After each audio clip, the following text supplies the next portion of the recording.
سيدنا ومولانا محمد اللهم صل على سيدنا ومولانا محمد۔ محترم ناظرین، رمضان مبارک کی پرکیف کیفیات میں ہم آپ کو خوش آمدید کہتے ہیں۔ میں ہوں آپ کی ہوسٹ سیدہ مہرین فاطمہ اور آپ دیکھ رہے ہیں KT TV کا خصوصی پروگرام نیکیوں کا موسم بہار۔ ناظرین، ہمارے ساتھ موجود ہیں ممتاز ماہر تعلیم حافظ خوش الحان اور دانشور حافظ خالد ایڈوکیٹ، جو استقبال رمضان کے حوالے سے آپ کے اور ہمارے سوالات کا جواب دیں گے۔ حافظ صاحب السلام علیکم۔ وعلیکم السلام۔ سب سے پہلے رمضان کی مبارکباد قبول کیجیے۔ الحمدللہ، آپ کو بھی بہت بہت مبارک ہو، اور رمضان تو ہے ہی برکتوں اور خیرتوں کا مہینہ۔ حافظ صاحب یہ فرمائیے گا کہ رمضان کے استقبال کے لیے ہمیں کیا کرنا چاہیے؟ بسم اللہ الرحمن الرحیم۔ رمضان کے حوالے سے جو ہمیں استقبال کا بہت اچھا سوال ہے، اور کئی لوگ اس حوالے سے مختلف آراء پیش کرتے ہیں، لیکن میں ظاہر ہے ہمارا جو یہ چینل ہے KTA، تو اس کو زیادہ تر دیکھنے والے ہمارے چھوٹے ساتھی ہوتے ہیں، ننھے منھے بچے ہوتے ہیں، اور ان کے والدین بھی ہوتے ہیں، لیکن میں خصوصی طور پر جو آج مخاطب ہونا چاہتا ہوں میں ان ننھے منھے بچوں سے، اور وہ بچے جو روزہ رکھ رہے ہوتے ہیں۔ تو اس کی تیاری کے حوالے سے میں ایک بتاتا چلوں کہ جو رمضان ہے اس کا استقبال ہمیں اس طرح کرنا چاہیے کہ جب ہمیں معلوم ہے کہ اب رمضان مبارک آنے والا ہے، تو ہمارے یہاں کچھ بچے جن کی عمریں تقریباً 8 سال سے لے کر اور 13 سال تک ہوتی ہیں، ان کے جو والدین ہوتے ہیں وہ مختلف پلان کرتے ہیں کہ ہمارا بچہ روزہ رکھے گا۔ کچھ چھوٹے بچوں کی روزہ کشائی کے حوالے سے بھی معاملات ہوتے ہیں۔ تو میں صرف استقبال رمضان ان کے لیے بتانا چاہتا ہوں کہ انہوں نے جو استقبال کرنا ہے رمضان کا، وہ اس طرح کرنا ہے کہ تقویٰ، اپنی روٹین، اپنے معاملات، ان چیزوں کو جو ہے وہ ایک ذائچے میں لانا ہے کہ ظاہر ہے کہ رمضان میں ہم صبح سحری کرتے ہیں چھوٹے بچوں کے حوالے سے، تو ان کی وہ روٹین ہونی چاہیے، کیونکہ عموماً چھوٹے بچوں کی جو روٹین ہوتی ہے وہ ناشتے کی ہوتی ہے، معاملات ہوتے ہیں، اسکول جاتے ہیں۔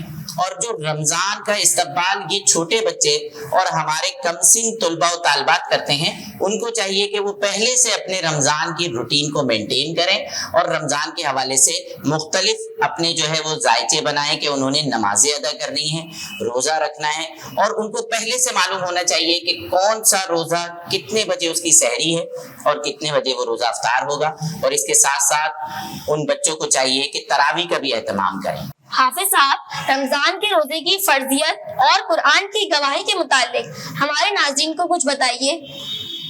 اچھا جی، بسم اللہ الرحمن الرحیم۔ یہ سوال بھی بڑا اہم اور بہت اچھا سوال ہے، اور یقیناً دیکھیں رمضان جو ہے، رمضان کچھ چیزوں سے ایسا جڑا ہوا ہے کہ ہم ان چیزوں کو اس رمضان سے جدا نہیں کر سکتے، کیونکہ ان چیزوں کو رمضان کے ساتھ اللہ رب العزت نے قرآن کریم میں جوڑا ہے، اور قرآن پاک میں اس کی واضح طور پر دلیل آتی ہے کہ شہر رمضان الذی انزل فیہ القرآن ھدی للناس وبینات من الہدی والفرقان، کہ ہم نے اس قرآن کو رمضان کے مہینے میں نازل فرمایا۔ تو یقیناً رمضان اور اس قرآن کا ایک بہت گہرا تعلق از خود جو ہے وہ قرآن کریم بیان کر رہا ہے، اور انزل فیہ القرآن ھدی للناس وبینات من الہدی والفرقان، کہ یہ جو کتاب ہے یہ ہدایت والی کتاب ہے۔ اب بات یہ ہے کہ رمضان اور قرآن اور ہدایت یہ چیزیں آپس میں جڑ گئی۔ اور تیسری سب سے اہم بات جو عموماً میں نے دیکھا ہے کہ علماء کرام اس آیت کی جو تشریح ہے وہ بس یہیں تک کر کے اور بہت طویل جو ہے اس کے اوپر بیان کرتے ہیں، لیکن میں چاہتا ہوں کہ ظاہر ہے میرے ناظرین یہاں دیکھ رہے ہیں، تو اس آیت میں جو چوتھی اور اہم چیز ہے وہ ضرور ہمیں پتہ ہونی چاہیے، اور وہ چیز ہے شہر رمضان الذی انزل فیہ القرآن ھدی للناس وبینات من الہدی والفرقان، کہ یہ ہدایت کی کتاب ہے، اور جو سب سے اہم اور آخری اور چوتھی بات ہے وہ ہے کہ فرق کرنے والی کتاب، کہ کتاب مطلب ایسی چیز کہ جو فرق کر دے۔ اب فرق کس چیز میں؟ دیکھیں ہم بہت ساری چیزوں میں فرق کرتے ہیں، سیاہ اور سفید کا فرق ہے، دن اور رات کا فرق ہے، سردی اور گرمی کا فرق ہے۔ تو یہ جو چیزیں ہیں یہ چیزوں کے پیرالل ہوتی ہیں، اور رمضان میں آنے کے بعد اللہ تعالیٰ کی طرف سے نور ہی نور اور برکتیں ہی برکتیں ہوتی ہیں. لیکن جو فرق والی بات ہے وہ یہاں آ کر مکمل ہوتی ہے کہ اللہ تعالیٰ اپنے بندوں میں فرق فرما دیتا ہے کہ جو اچھے لوگ ہیں وہ خود بخود الگ ہو جاتے ہیں اور برے لوگ خود بخود الگ ہو جاتے ہیں. آپ دیکھ لیں کہ اللہ تعالیٰ نے جن لوگوں کے دلوں میں رائے برابر بھی ایمان دیا ہے تو ان کو آپ دیکھیں کہ یکسر ان کی روٹین، ان کے چہرے، ان کے لباس، ان کا انداز، ہر چیز رمضان کے آتے ہی بالکل جداگانہ ہو جاتی ہے. اور یہ وہی فرق ہے جس کے بارے میں بتایا جا رہا ہے کہ ہدی للناس وبینات من الہدی والفرقان، اور یہ ایک واضح فرق ہے. اس لیے رمضان کو معمولی نہ سمجھا جائے، یہ بہت ساری چیزوں سے جڑا ہوا ہے. رمضان، قرآن، ہدایت اور فرق، یہ چار چیزیں اس آیت میں بڑی گہرائی سے بیان کی گئی ہیں جو میں نے مختصراً آپ کو بتا دی ہے. امید کرتا ہوں کہ یقیناً آپ لوگوں کو میری بات سمجھ میں آئی ہوگی. ناظرین، حافظ صاحب سے گفتگو جاری رہے گی. آئیے نعت رسول مقبول صلی اللہ علیہ وسلم سنتے ہیں، جسے پیش کرنے کے لیے آ رہے ہیں حافظ ذوالنورین. مدینے سے بلاوا آ رہا ہے، میرا دل مجھ سے پہلے جا رہا ہے. مدینے سے بلاوا آ رہا ہے، مدینے سے بلاوا آ رہا ہے. میرا دل مجھ سے پہلے جا رہا ہے. بلائیں گے مجھے بھی سرور دین،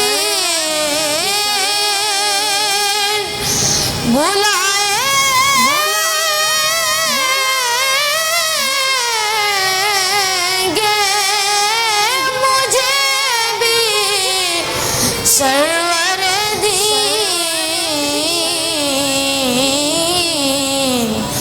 دل محمود کیوں گھبرا رہا ہے، نوازوں کا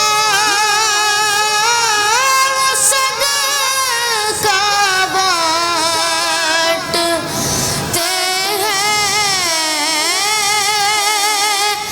نوازوں کا صدقہ بانٹتے ہیں. زمانہ ان کا صدقہ کھا رہا ہے. یہ چکی سیدہ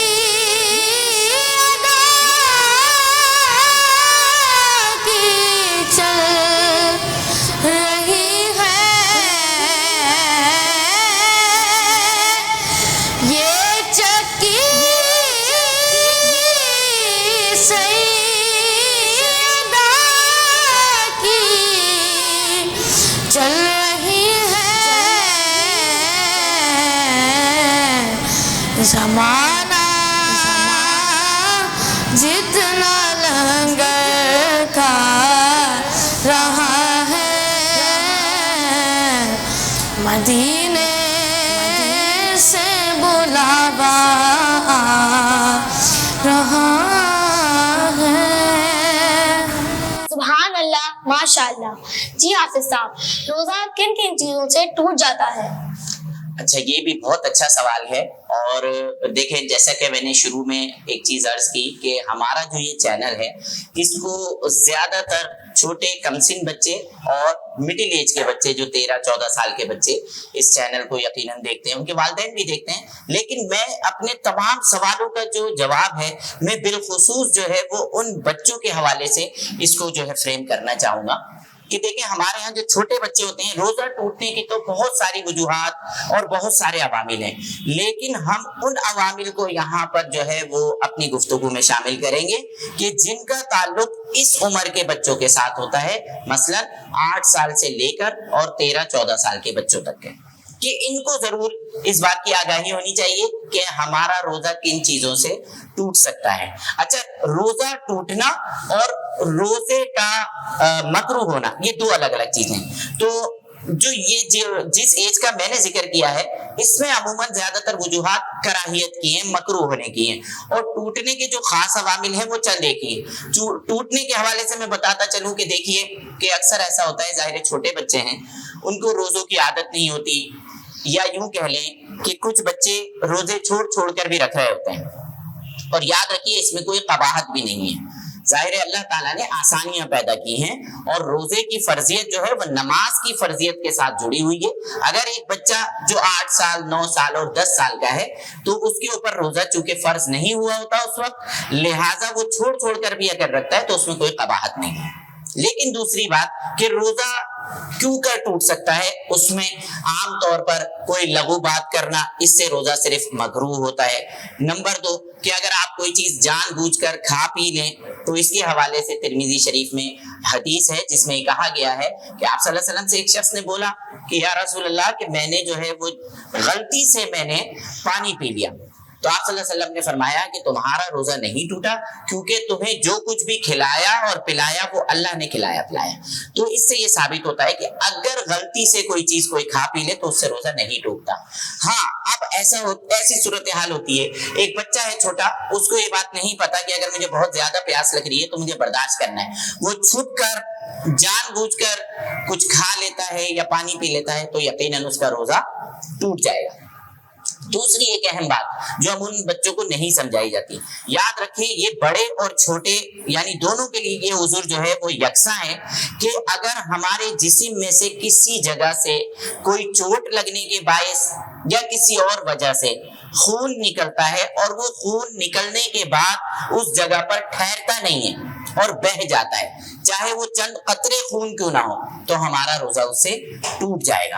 اب جو اس بات کو میں نے چھوٹے بچوں کے ساتھ جوڑا ہے اس کی ایک وجہ یہ ہے کہ دیکھیں عموماً بچے روزہ رکھنے کے بعد کچھ بچے ماشاءاللہ اچھی اسٹیمنا والے ہوتے ہیں، وہ کھیل کود بھی کر رہے ہیں، مختلف کاموں سے بھی جا رہے ہیں، مما نے بولا یہ چیز لے آئیں وہ لے آئیں تو وہ باہر بھی جا رہے ہوتے ہیں. تو ان کو اس حوالے سے ضرور آگاہ کریں کہ بیٹا ہر چیز میں احتیاط کرنی ہے، سائیکل چلانے میں، چھت پر چڑھنے میں، روڈ پر چڑھنے میں، کہ اللہ نہ کرے اگر آپ کو کوئی خدا نخواستہ چوٹ لگتی ہے اور اس چوٹ پہ سے چاہے معمولی چوٹ ہو، اگر کوئی خون نکلا اور وہ بہہ گیا تو آپ کا روزہ ٹوٹ جائے گا. اس چیز کا تعلق چھوٹے بچوں سے بھی ہے. اس کے علاوہ جان بوجھ کر کھا پی لینا، اس سے روزہ ٹوٹ جاتا ہے، کوئی لغو بات کرنے سے مکروہ ہوتا ہے. باقی یہ ہے کہ اس کے تو بہت ساری وجوہات ہیں، لیکن میں نے وہ چیز یہاں ڈسکس کی ہے کہ جو ہمارے چھوٹے بچوں کے حوالے سے معاون ہوگی. حافظ صاحب، طبی یعنی میڈیکلی روزے کے کیا فوائد ہیں؟ جی بہت اچھا سوال آپ نے کیا ہے، اور یہ سوال بھی بچوں اور بڑوں دونوں کے لیے یکساں اہمیت کا حامل ہے. اور معاملہ یہ ہے کہ طبی فوائد جو ہیں روزے کے، ان کی اتنی طویل فہرست ہے، لیکن جو اہم اور چیدہ معاملات ہیں وہ ضرور میں یہاں ڈسکس کروں گا. دیکھیے ہم کوئی بھی کام کرتے ہیں، ہر چیز کا ایک سالانہ آڈٹ ہوتا ہے. آپ مختلف ادارے لے لیں، آپ بینکس لے لیں، یا یوں سمجھ لیں کہ انسان اپنی ایک ریٹن فائل بھی پورے 1 سال کے بعد جمع کراتا ہے، جس میں وہ اپنا پورا گوشوارہ تیار کرتا ہے، میں نے کیا چیز خریدی، کیا بیچی، کیا کھایا، کیا کمایا. یہ میں ایک عمومی مثال دے رہا ہوں کہ ہم ہر چیز کا آڈٹ کرتے ہیں، لیکن کبھی بھی ہم نے یہ نہیں سوچا کہ ہمارے جو جسم کا آڈٹ ہے وہ کس طرح ہونا چاہیے. یہ ایک بہت اہم معاملہ ہے. ابھی جو سوال کیا ہے اس سوال کا تعلق اس سے بہت گہرا بنتا ہے کہ یہ روزہ رکھنے کے طبی فوائد کیا ہیں. یہ روزہ رکھنے کے جو طبی فوائد ہیں وہ یہ ہیں کہ آپ کی جو باڈی ہے اس کا اینول آڈٹ ہوتا ہے. اور وہ اینول آڈٹ کیا ہے؟ آپ کا جو ایبڈیمن ہے، آپ کا جو معدہ ہے، وہ پورے سال 24 گھنٹے بغیر رکے کام کر رہا ہوتا ہے. اور آپ کو پتا ہے کہ ایک چھوٹے بچے کی جو آنتیں ہوتی ہیں وہ آنتیں 20 میٹر ہوتی ہیں اگر ان کو سیدھا لمبا کیا جائے، اور ایک بڑے آدمی کی جو آنتیں ہوتی ہیں وہ تقریباً 30 میٹر ہوتی ہیں. ہم جو غذا کھاتے ہیں وہ غذا ہماری ان آنتوں سے گزر کے اور پھر ہمارے پاس سے ڈراپ ہوتی ہے. اب آپ سوچیں کہ وہ آنتیں جو پورے سال 24 گھنٹے کام کر رہی ہیں، کیا ان کو ریسٹ نہیں ملنا چاہیے؟ ہم کبھی کبھی اپنے موبائل کو بھی ریسٹ دیتے ہیں، اس کا ڈیٹا ریموو کرتے ہیں، اس کو کچھ دیر کے لیے آف کرتے ہیں. بالکل اسی طرح میں مشینوں کی مثال دے کر آپ کو سمجھا رہا ہوں کہ ہماری جو یہ باڈی ہے اس کو بھی ریسٹ چاہیے. اس میں ریسٹ جو ہوتا ہے بیسک، وہ ہمارے ایبڈومن کا ریسٹ ہوتا ہے، ہمارے معدے کا ریسٹ ہوتا ہے، ہمارے گردوں کو تقویت ملتی ہے. اور اسپیشلی جو سب سے زیادہ اہم ہے، کئی ڈاکٹرز ہیں کہ جو اس بات کو بار بار بتاتے ہیں کہ یاد رکھیے کہ جو لوگ سال میں 1 مہینہ روزہ رکھتے ہیں، دوبارہ ریپیٹ کر رہا ہوں کہ جو بھی لوگ سال میں 1 دفعہ روزہ رکھتے ہیں ان کی باڈی کے اندر کبھی بھی کینسر کے جو خلیے ہیں وہ پیدا نہیں ہوتے. اور یہ بہت اہم چیز ہے. اگر آپ پوری دنیا کا جو ہے وہ ڈیٹا نکالیں، اگر آپ پوری دنیا کا ڈیٹا جمع کریں تو اس ڈیٹا کے اندر آپ کو یہ ضرور پتا چلے گا کہ پوری دنیا میں کینسر کے جتنے بھی پیشنٹس ہیں ان میں مسلمانوں کی جو تعداد ہے وہ صرف 2.3% ہے، اور باقی جتنے بھی لوگ ہیں وہ زیادہ تر لوگ جو ہیں وہ دیگر مذاہب سے تعلق رکھتے ہیں. تو دیکھیے ہمارے جو مذہب ہے، ہمارا جو دین ہے، اس نے اتنا اچھا اور اتنا واضح راستہ ہمیں دیا ہے کہ ہمیں اپنے طبی معاملات کو دیکھنے کے لیے بھی کوئی کسی بڑی فلسفی کی ضرورت نہیں ہے. جسٹ ہم نے ان 30 دنوں کے روزے رکھنے جو ہماری پوری باڈی کی سرکولیشن اور اس کی ٹیوننگ کر دیتی ہے، جس کے بعد آپ خود محسوس کرتے ہیں کہ جب ہم 30 دن کے روزے رکھنے کے بعد عید گزارنے کے لیے اپنی باڈی کو ریڈی کرتے ہیں تو ہمیں اس پورے سال کے مقابلے میں جو عید کے بعد کے ایام ہوتے ہیں وہ بہت فٹ اپ لگتے ہیں. اور یہ ایک واضح دلیل ہے اس بات کی کہ روزہ جو ہے وہ انسان کے جو طبی معاملات ہیں اس پہ کتنا مؤثر ہوتا ہے. حافظ صاحب، آخر میں رمضان المبارک کے حوالے سے کوئی میسج دینا چاہیں گے آپ؟ جی، رمضان المبارک کے حوالے سے میں سب سے اہم میسج اپنے چھوٹے ننھے منھے بچے اور جو بڑے ناظرین ہمارے ان کے والدین اس چینل کو دیکھ رہے ہیں ان کو دینا چاہوں گا کہ یہ جو رمضان المبارک کا عشرہ چل رہا ہے، الحمدللہ یہ عشرہ رحمت ہے. اور ہمیں چاہیے کہ جس طریقے سے ایک عام طور پر کہاوت ہے کہ کہیں بھی سیل لگتی ہے تو آپ نے دیکھا ہوگا خواتین اور بچے اس سیل میں لوٹنے کے لیے پہنچ جاتے ہیں، اور کہا بھی یہی جاتا ہے لوٹ سیل لگ گئی اور ایسا ہے. تو بس میں یہ ایک چھوٹا سا پیغام دینا چاہوں گا کہ جب رمضان المبارک کا مہینہ آتا ہے تو اللہ تعالیٰ بھی ایک طرح سے ایک سیل لگا دیتا ہے، اور وہ سیل بھی اسی طرح کی ہوتی ہے کہ 1 کا 70، یعنی وہ چیز کہ جو آپ 70 روپے میں خریدتے ہیں اس کی قیمت صرف 1 روپے ہو چکی ہے. تو یہ چھوٹے بچوں کو سمجھانے کے حوالے سے میں بتاتا چلوں کہ انہوں نے اگر رمضان المبارک میں کوئی ایک نیکی کرنی ہے تو فرشتوں نے آپ کے اعمال نامے میں اس ایک نیکی کو 70 لکھنا ہے. تو بس میں یہی پیغام دینا چاہوں گا کہ آپ ہر نیکی کو اسی نیت کے ساتھ کریں. اللہ تعالیٰ ہمارے لیے اس رمضان کی طرح آئندہ تمام رمضان بھی رحمتوں اور برکتوں کا باعث رکھے. شکریہ. آئیے ایک تقریر سنتے ہیں جسے پیش کرنے کے لیے آ رہے ہیں ہمارے اکیڈمی کے ایک نامور مقرر. محترم سامعین، السلام علیکم. آج میں ایک نہایت ہی مبارک اور بابرکت مہینے رمضان المبارک کے بارے میں بات کرنے جا رہا ہوں، جو اللہ تعالیٰ کی طرف سے ہمیں عطا کردہ ایک عظیم نعمت ہے. رمضان المبارک وہ مقدس مہینہ ہے جس میں اللہ تعالیٰ نے قرآن مجید نازل فرمایا، جیسا کہ اللہ تعالیٰ قرآن مجید میں فرماتا ہے یا ایھا الذین آمنوا کتب علیکم الصیام کما کتب علی الذین من قبلکم لعلکم تتقون. اے ایمان والو، تم پر روزے فرض کیے گئے ہیں جیسا کہ تم سے پہلے لوگوں پر فرض کیے گئے تھے. یہ مہینہ جہنم سے نجات کا مہینہ ہے. اس مہینے میں شیطان کو جکڑ دیا جاتا ہے.